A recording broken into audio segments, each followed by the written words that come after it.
शेतकरी बांधवांनो नमस्कार. मी कृषी मित्र पवन धिरडे तुमचं कृषी समृद्धी या यूट्यूब चॅनलमध्ये सहर्ष स्वागत करतो. शेतकरी मित्रांनो, आज आपण ह्या व्हिडिओमधून सोयाबीन पिकावरील पहिली फवारणी या व्हिडिओमधून आपण पाहणार आहोत. तरी व्हिडिओ हा शेवटपर्यंत बघा. सोयाबीन पीक पेरणी केल्यानंतर साधारणतः 25 ते 30 दिवसानंतर आपल्याला पहिली फवारणी करायची आहे.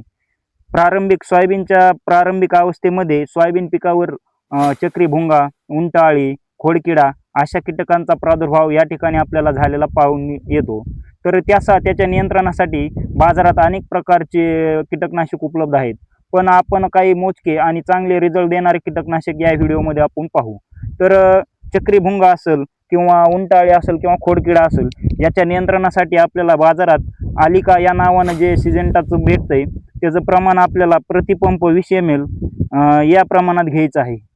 किंवा बायर कंपनीचं जे आपल्याला सोलोमन भेटतंय त्याचं प्रमाण आपण 20 ml इतकं घ्यायचं आहे.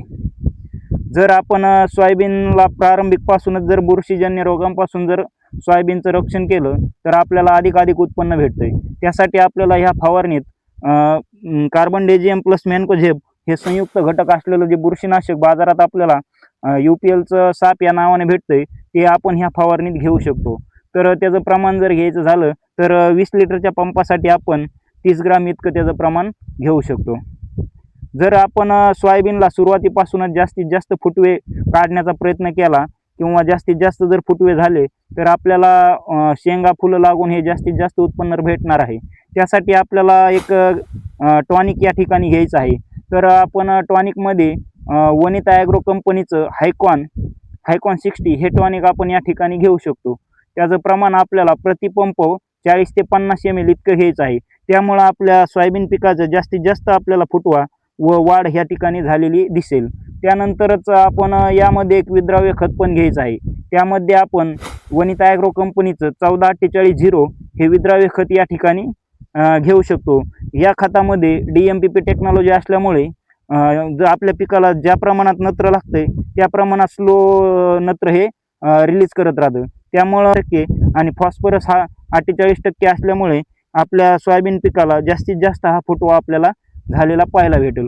व या सर्वांसोबत आपल्याला एक स्टिकर वापरायचं आहे. या स्टिकरचं आपल्याला जे आपलं वनिता ॲग्रोचं क्रासिल येतं ते आपण 5 ml प्रतिपंप या प्रमाणात घेऊ. एकंदरीत पाहता ही जर आपण फवारणी घेतली तर आपल्या सोयाबीन पिकावर कीटक नियंत्रण, बुरशी रोगाचं नियंत्रण व जास्तीत जास्त वाढ फुटवा हे आपल्याला झालेला पाहायला भेटेल व याची उत्कृष्ट आपल्याला रिझल्ट आपल्याला बघायला भेटतील व आपल्या उत्पन्नात देखील वाढ झालेली पाहायला भेटेल. तर शेतकरी मित्रांनो, जर तुम्हाला हा सोयाबीन फवारणीचा व्हिडिओ आवडला असेल तर अशाच नवनवीन व्हिडिओ माहितीसाठी आपल्या कृषी समृद्धी या यूट्यूब चॅनलला शेअर करा, लाईक करा, सबस्क्राईब करा. धन्यवाद.